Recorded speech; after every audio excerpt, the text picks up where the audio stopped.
Come to this place, whoever you are, wanderer, worshiper, lover of learning, all seekers after what is true, all who seek a community of compassion and diversity.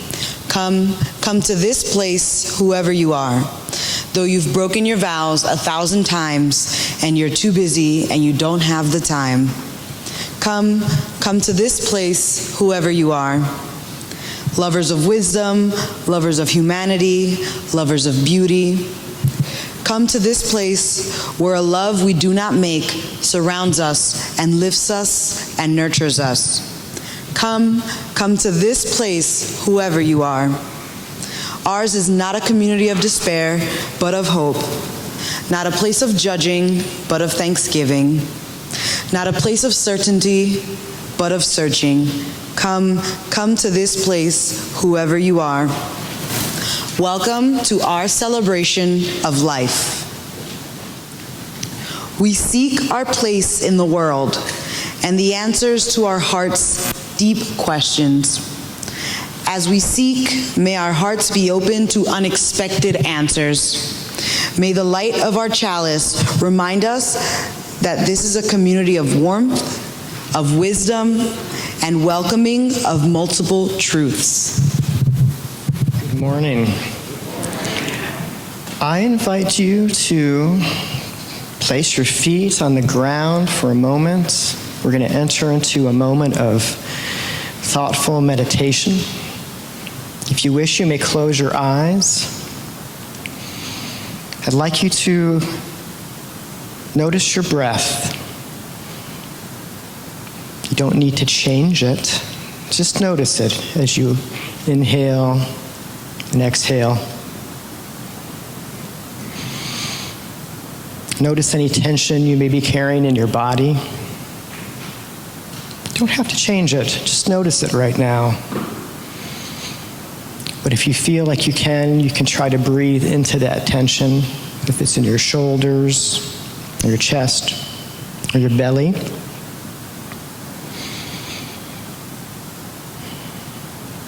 And I invite you to take your hand and place it on your heart. And see if you can connect with your heartbeat. If you haven't done this for a while, it can take a little bit to find the right spot. See if you can find it and connect it. We're going to indwell with our heart for a little while.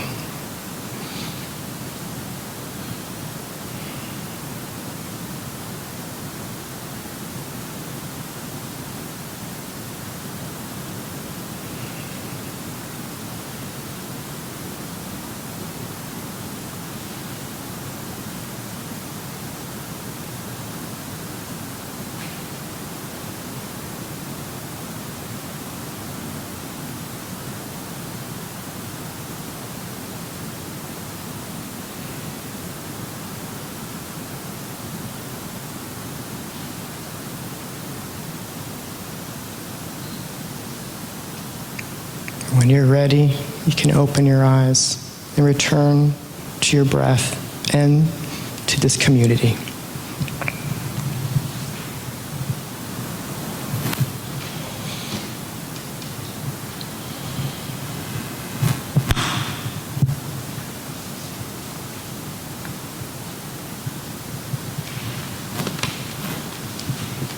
We delight in the immediate understanding of figures. All forms speak to us. There is nothing unimportant or superfluous.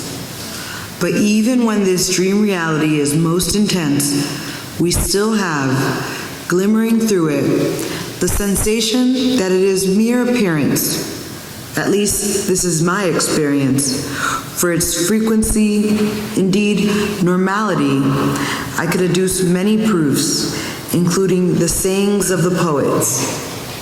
And perhaps many will, like myself, recall how amid the dangers and terrors of dreams, they have occasionally said to themselves, in self-encouragement and not without success, "It is a dream, I will dream on." Friedrich Nietzsche.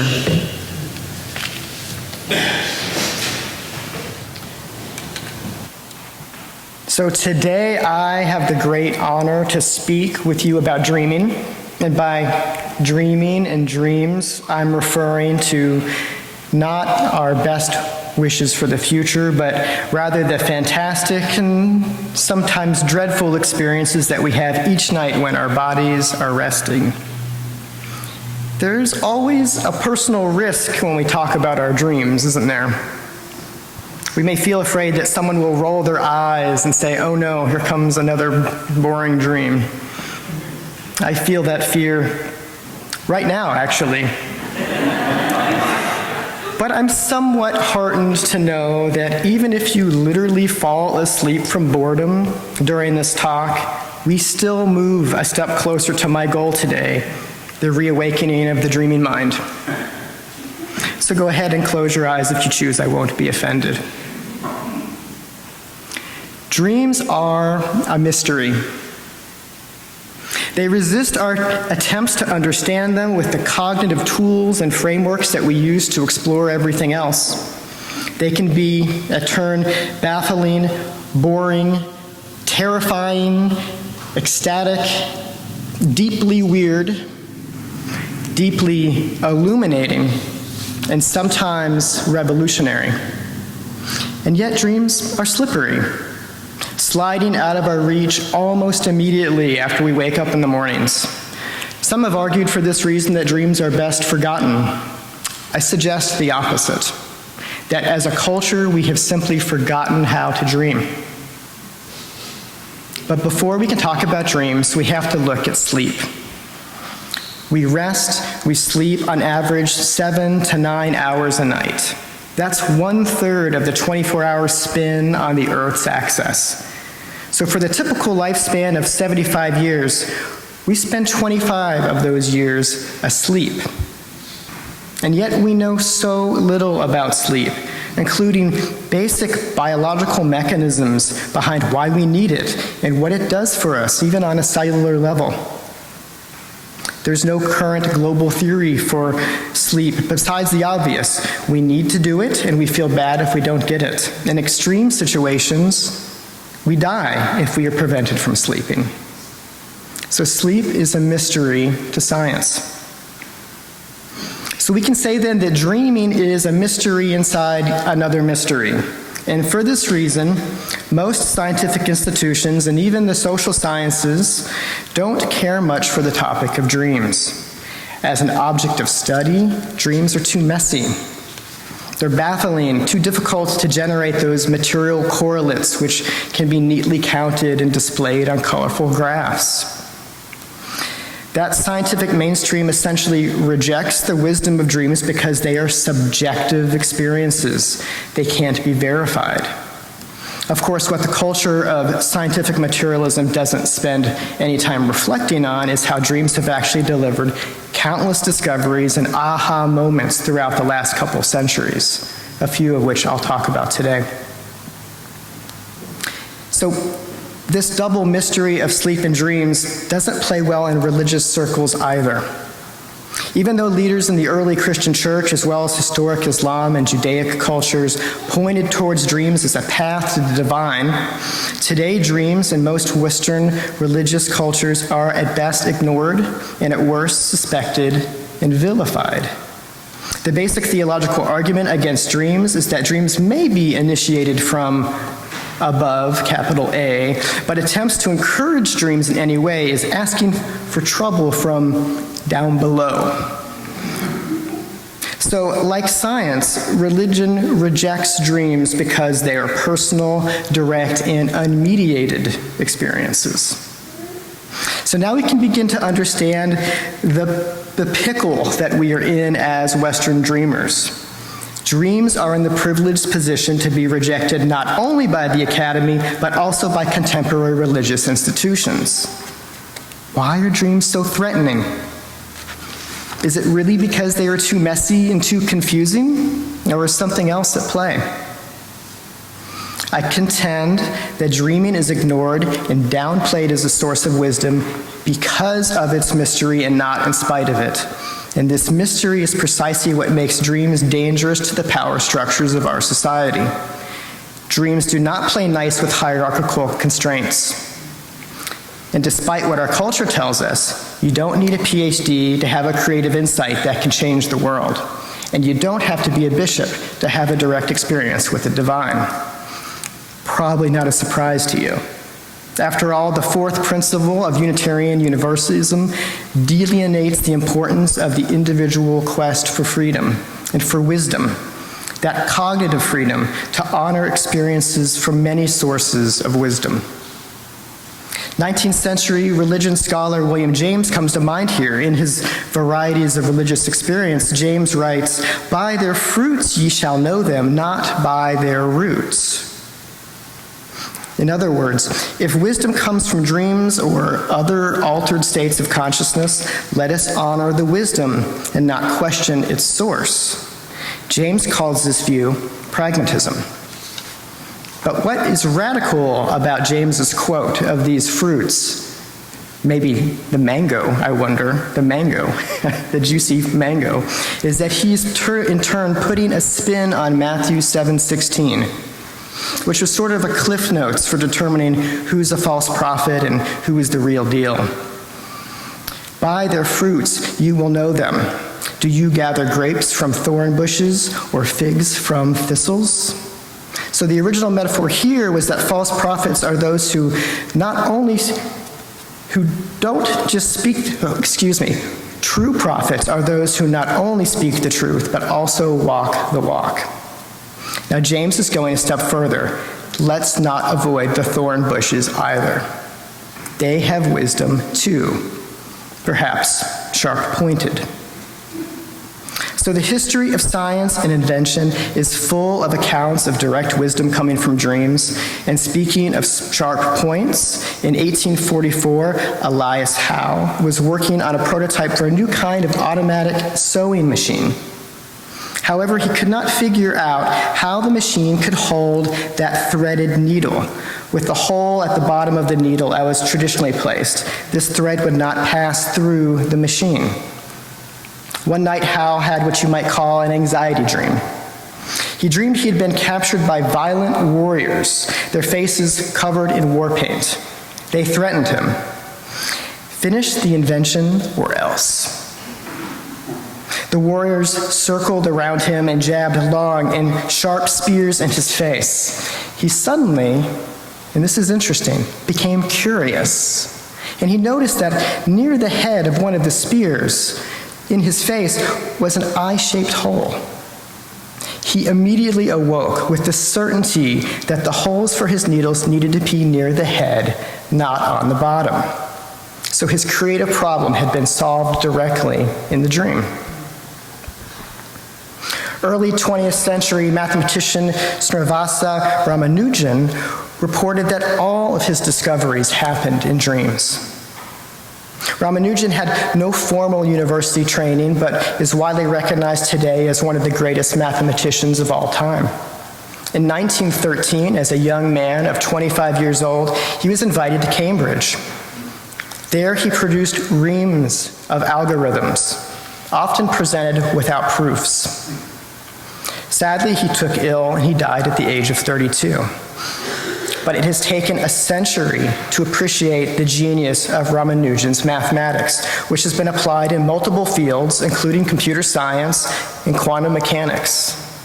Most recently, his work has been used to calculate levels of entropy in black holes. He was a man ahead of his time. So here's the interesting part. Ramanujan says he owes all of the discoveries to the Hindu goddess Namagiri. He did not claim that these dreams inspired his thinking, but rather that Namagiri brought the discoveries directly. About one dream, he wrote that the formula arrived by, quote, seeing a hand right across a screen made by flowing blood, tracing out elliptical integrals. Now, Ramanujan was raised in India, where it's common to listen to dreams and to seek their wisdom directly. Reportedly, when his mother was pregnant with him, she dreamed that the goddess Namagiri would speak through her son. And when he was invited to England to study mathematics, his entire family visited a temple dedicated to the goddess to incubate a question, to incubate a dream. And the question was, should they allow him to go, despite the religious injunction against foreign travel? A dream came in the affirmative, and he went on his way. So this concept of dream incubation, to ask for a specific dream, to answer a question or for a new perspective, it's a bit foreign to Western dreamers. After all, in our understanding, in our story, dreams happen to us. We have a dream. We don't ask for dreams, and we certainly don't listen to their advice. We're told in countless sources that dreams are random bits of cognitive fluff, and it's defragging the brain after a hard day's work of being quite reasonable. The history of dreaming quickly cuts through these reasonable defenses against the value of dreams. The new psychology of dreaming has shown statistically, clinically, repetitively, ad nauseum, that dreams have coherent structure. Cognitive psychologist Bill Domhoff argues for what's called the continuity hypothesis, that the content of our dreams largely matches the interests, worries, and preoccupations of our waking life. So we dream about what's important to us. It's time to start telling a new story. Paying attention to our dreams can be healing, emotionally healing as well. On my website, dreamstudies.org, a woman who was grieving the loss of her romantic partner shared the two following dreams. She writes, quote, "In both dreams, I could literally feel his skin like it was in real life. In the first dream, we just hugged. I said I was so happy to see him, and that was it. In the second one, I was lying on my side in bed, and I felt his arms around me. I turned over and he was laying there, smiling, and I said, I can actually feel your arms around me, and he just smiled so widely at me. He looked so happy, just the same as he did before he passed away. I woke up remembering it so clearly. It was quite a simple dream, a quick dream, but it meant so much to me." These kinds of dreams, which we call visitation dreams, they have this warm, healing energy about them, and no interpretation is really necessary. They're natural, self-evident. It's a real human moment. Because dreaming is as real as waking life to our minds and our hearts, experiences like this let us complete unfinished business that comes with loss. And these kinds of dreams, visitation dreams, are quite common. Often, a well-timed visitation dream alleviates anxiety and can reconnect dreamers to the essence of the departed. But perhaps one of the most important reasons to invite dreams back into your life that I'll share today is their role in warning of illness and sickness. The accounts of this phenomena have been documented for thousands of years. Aristotle wrote, quote, "In the beginnings of diseases and other distempers which are about to visit the body, they must be more evident in sleeping than in the waking state." These dreams are known as prodromal dreams, and the warnings come insistently and with increasing nightmarish levels of intensity when they're not paid attention to. So one of my readers of my blog, Judith, a woman in her late 40s, she wrote that she had a dream in which a woman stood in front of her and pointed at her chest, saying, "You need to see a doctor." The woman woke up and immediately made an appointment for a mammogram. The test came back with bad news. It was breast cancer. She underwent surgery, and she was successful in removing the tumor from her chest. I realize that the idea that some dreams can carry health warnings is provocative, and it could lead to worrying that every single one of our dreams is secretly spelling out our demise. That's not my intention, and I want to assure you that not all bad dreams come true. So to prevent worry, I'm compelled to continue to share some recent peer-reviewed dream research on the topic of breast cancer announcing dreams, as these are called. because they have easily identifiable patterns. And this is just one example of many of health warning dreams. So a radiologist in North Carolina, Larry Burke, MD, he found in his studies that the 5 most common characteristics of cancer warning dreams, breast cancer warning dreams, include a strong sense of conviction. The dreams were more vivid, more real or intense than ordinary dreams. They include an emotional sense of threat or dread or menace. The use of the specific words breast cancer or tumor are mentioned, and the sense of physical contact with the breast in the dream. Burke concludes that keeping a dream diary might be a useful adjunct to routine self-examination as part of a self-care program, particularly for women in a high-risk category. These uncanny details, they can't be explained by our current paradigm of science. And the usual skeptical argument of confirmation bias strains credulity. We definitely need more research on this topic, as so much with dreams. But in the meanwhile, let us not forget we have the opportunity to act now in our own daily lives.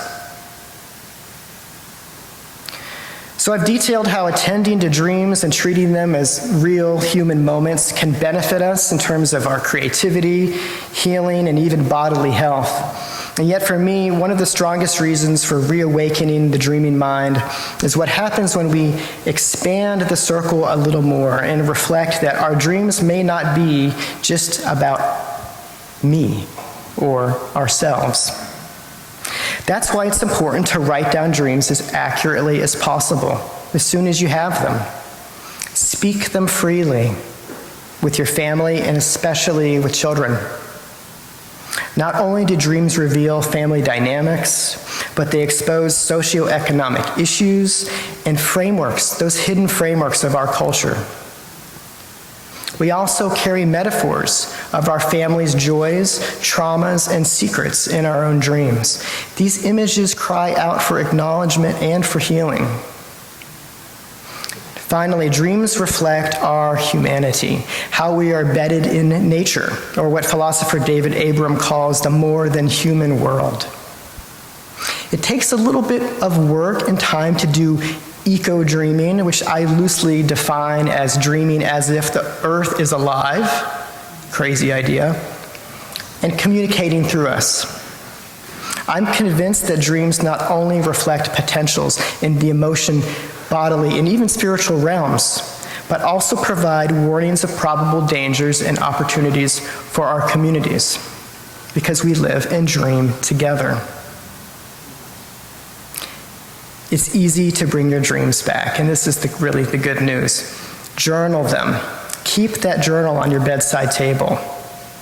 Let it be the last thing you see when you turn out the light and the first thing that you see when you wake up the next morning. Take 5 minutes before jumping out of bed to reflect on what just happened. What just happened? Even if it's just a vague feeling or even the color blue. Reflect on that. Stay with it. Be curious about what scares you in your dreams, like Elias Howe did. Examine those fears that prod you. If you have repetitive dreams, follow your gut and use your critical thinking, if it could be something health-related. And most importantly, ask questions for your dreams as you drift off to sleep tonight. Make room for the space to listen, because your dreams are ready for you to wake up. Thank you.